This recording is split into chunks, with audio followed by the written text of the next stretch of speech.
السلام عليكم، اخباركم ايه؟ معاكم ايه امام. هنعمل النهارده شويه رز بلبن كانك بتاكل قشطه او كريمه غنيه قوي.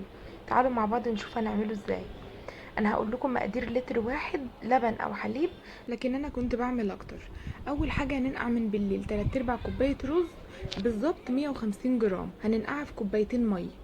وتاني يوم هنرفعها على النار ببقيه الميه اللي فيها، يعني مش هنزود ميه تاني. وهنحطها على النار لحد ما تبقى بالشكل اللي انتوا شايفينه ده، هتشرب باقي الميه اللي فيها وهيبقى لسه مش مستوي، يعني محتاج بقى ميه او لبن تاني. في ناس بتكمل تسويه الرز في الميه وبعد كده تضيف له اللبن، انا ما بحبش كده، بيبقى طعمه مش يعني طعم اللبن مش باين وطعمه مش غني كده وحلو. انا بكمل تسويه الرز في اللبن،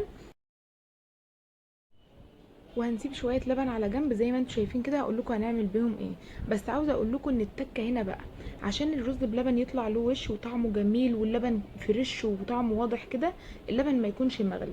وما تقلقوش ابدا، اللبن هيغلي في الرز، عشان الناس اللي ممكن تقول غلط او كده، فاللبن هيغلي في الرز. بالعكس، درجة حرارة غليان الرز مع اللبن بتكون اعلى من ان اللبن يغلي لوحده. هسيب بقى الرز واللبن على النار وهنجهز باقي المكونات اللي هنحطها عليه. الخطوة دي اللي بتخلي طعم الرز بلبن خطير بجد، مفيش احلى منه. ان احنا نضيف لكل لتر حليب نص كوباية كريمة خفق سايلة. دي خطوة بتخليه تحفة تحفة تحفة. بس انا ما كانش عندي، انا كنت بعمل 3 لتر حليب وما كانش عندي كريمه خفق تكفي، ما كانش عندي غير 3 ارباع كوبايه بس. فضفتها على شويه اللبن اللي انا سايباهم، وضفت عليهم كيس كريم شانتيه عشان بس اكمل يعني على كريمه الخفق. وضفت كمان لكل لتر حليب معلقه نشا. وضفت فانيليا، تقدروا تضيفوا فانيليا سايله او فانيليا بودر، بس انا كان عندي الاتنين ضفتهم يكملوا بعض عادي. هنقلب المكونات دي مع بعض وهنسيبها ونرجع للرز. الرز زي ما انتم شايفين كده، لسه الرز تحسوه لسه حصى، ما استواش. هنا يعني انا بقفل الفيديو وبعدين برجع بعد حوالي 5 دقايق، انا بشوفه كل 5 دقايق بالظبط، علشان الرز بيشيط بسرعة جدا، فانتوا ايديكوا فيه على طول. كل 5 دقايق تقلبوه وتشوفوه. اول ما يتشرب اللبن وتحسوا ان هو تقل كده، هو خلاص كده داخل على تسوية خلاص. كده يعني اتقل وبقى حلو جدا. هنضيف له بقى الخلطه اللي احنا عملناها، اللي هي كريمه الخفق والكريم شانتيه والنشا والفانيليا. هنضيفها على الرز بلبن ونقلبه.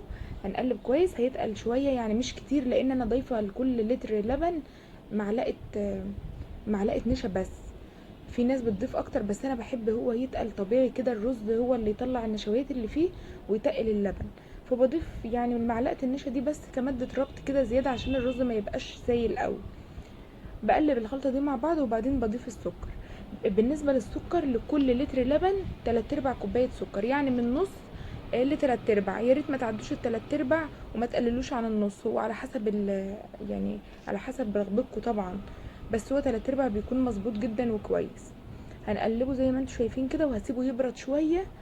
لان انا ما بحطوش في العلب البلاستيك دي وهو سخن، العلب دي بتستحمل الحراره على فكره، مش بتسيح ولا حاجه، بس انا برضو بسيبه يبرد شويه، يعني بحيث ان هو ما يبقاش فيه دخان اصلا لسه، يعني يبقى دافي بس بسيط.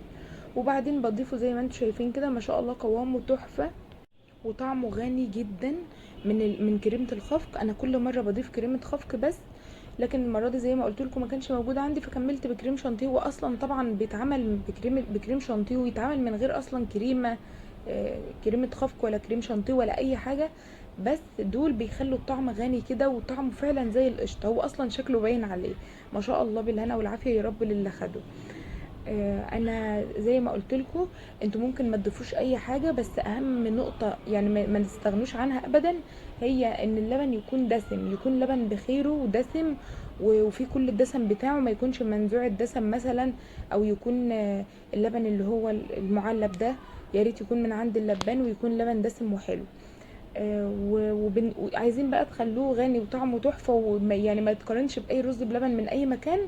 فاحنا بنضيف عليه زي ما قلت لكم لكل لتر نص كوبايه كريمه خفق، او معلقتين كبار كريم شانتيه متدوبين في اللبن، او معلقتين كبار قشطه بيضه. وانا هنا زينته بفواكه مسكره مع زبيب. ويا رب الفيديو يكون عجبكم وافادكم، واستنوني ان شاء الله في الفيديو الجاي. مع السلامه.